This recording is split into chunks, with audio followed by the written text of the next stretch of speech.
Hi everybody, this is JL Holdsworth with Spot Athletics. We're continuing our Friday video technique series today. We've already talked about the setup in the deadlift. I got a lot of great feedback and emails from that. We're going to continue with the deadlift a little bit today. We're going to talk about the finish of the deadlift. This is another area I see screwed up all the time. One of the most common problems, people can't lock out the deadlift. When I was younger, I thought I knew the solution to this and the problem.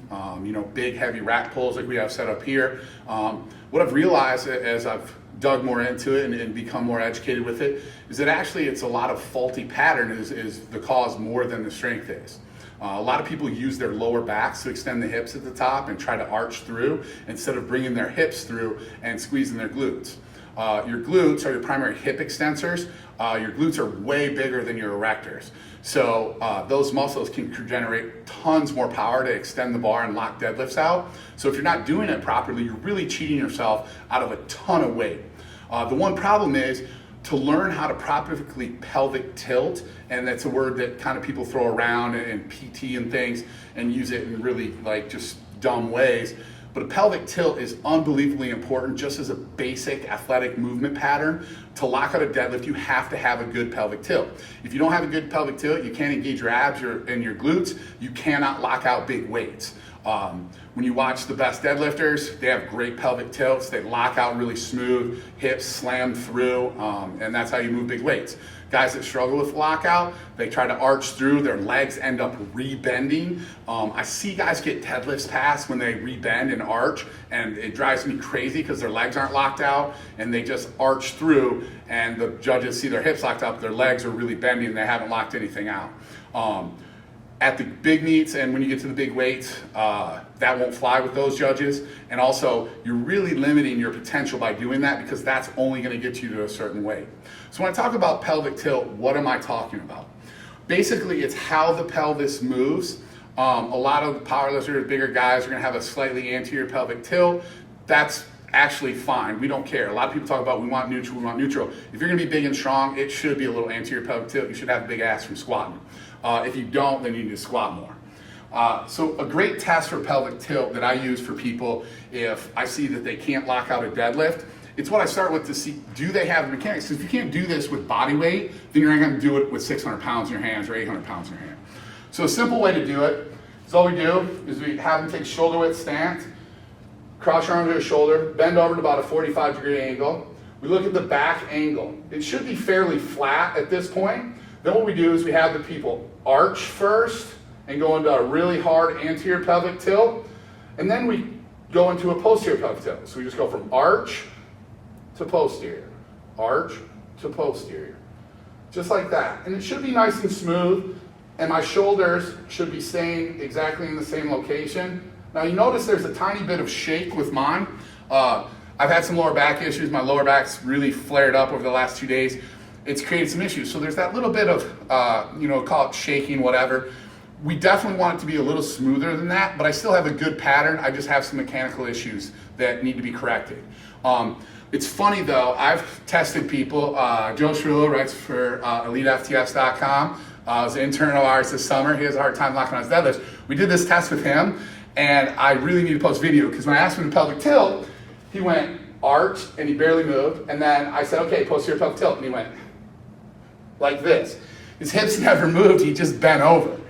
So he couldn't have that pattern. It was so hard for him to get. After a little working with it, it really got better, really got smoother. So how does that translate into how we lock out our deadlift? So the rack pull is a very big prescribed, oh, you can't lock it out, do this. If you can't pelvic tilt, I don't care how many rack pulls you do, your pattern is wrong. All you're doing is strengthening a shitty pattern. And if you strengthen that pattern, you will get a little bit stronger, but you will hit a ceiling here when your strength potential is here. Because your erectors are this big, your glutes are this big. They can produce a ton more force if you can use them properly. So when you're here, most people who cannot pelvic tilt, when they get to here, they have a lot of problems and they stall because they cannot bring the glutes through. What they try to do is they try to arch their back and then the knees rebend. So this is their lockout, which is not locked out. Sometimes at a lighter weight, they can arch that back, and then do it and get it finished. That is not the strong way. I'm gonna do it slowly. What we wanna do is as we come up, We go into that posterior pelvic tilt, boom, I slam the glutes. My butt is squeezed really hard here. I start bringing my glutes through early. I get into that position. I can lock a lot of weight out this way. My glutes are strong, way stronger than my erectors. So again, if you can't bring that posterior pelvic tilt at the top of your deadlift, you're really limiting what you can do. So although I like the rack pull, I think it builds good strength.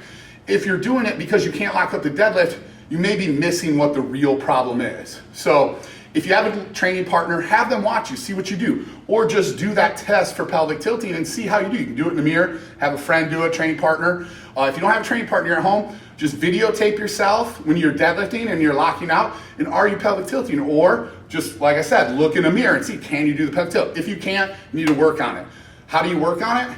You practice that motion. You can do it in a mirror. It's a good way to start so you can see where your body is. You must hold your shoulders still.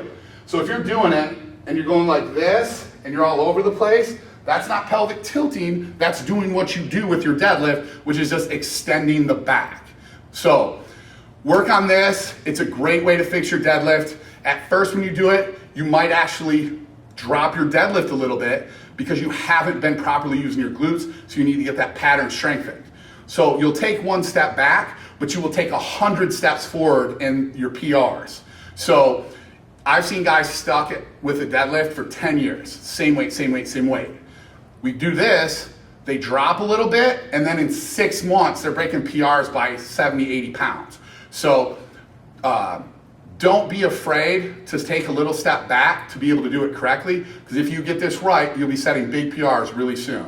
Thanks. Email us, info@thespodathletics.com if you have more suggestions. Hit us up on our Facebook page. Let us know more technique you'd like to see. Thanks, everybody. We'll see you next Friday. Have a great weekend.